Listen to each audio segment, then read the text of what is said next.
પહ ભરાવો એટલે એમાં શું હોય? લગ્નમાં પહ ભરાવો એમાં શું આવતું?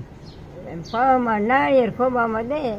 ખોબામાં નાળિયેર દે. હા, પછી પગ ભરાવે, સાંડલો કરે અને રૂપિયા નાળિયેરમાં જ મિલે એ બીજું લેતો જાય. હા, એટલે એવો એક વ્યવહાર હોય. હા, વ્યવહાર હોય. હા હા હા. એટલે પેલા તો એવું બહુ હતું કાંબા, હા, હવે ઓછું થઈ ગયું. હવે તો પગ ભરાવે તો ઘરે આવીને ભરાવી જાય. હવે રિવાજ નીકળી ગયા કાંબા. હમ. હા હા હા.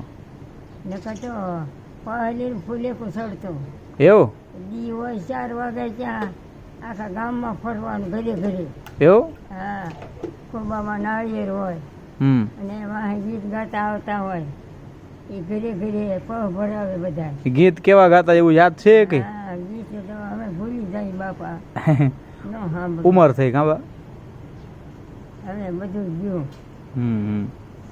પછી હાતમ આઈટમ રમતા?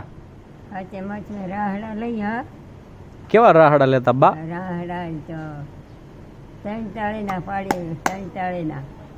ઢીનક ઢીનક ઢીનક. હા, કેમ 3 તાળીના કેમ આવે બા? 3 તાળીના રાહડા. હા હા. 3 તાળી પાડે વાંચ્યું વળે. 3 તાળી પાડીને વાગ્યું વળે ને પછી ઠેકડા મારે, હે ધૂળની ડમરીઓ ચડે. તમે લેતા હતા? તમે બા રાસ લેવામાં તમે ત્યાં પાવરધા હશો કા? અને મોરથી લઈને ગઈ. એવું મોરથી એને ગઈ, વાંચી બીજા ગાય. એવું બીજા બધા જીલે ને તમે પેલા ગાવ. હા, વાહ જીવું બા વાહ. ઈ એક મજા હતી કાં બા? અરે ઈ જમાના ગયા બાપા. હમ હમ.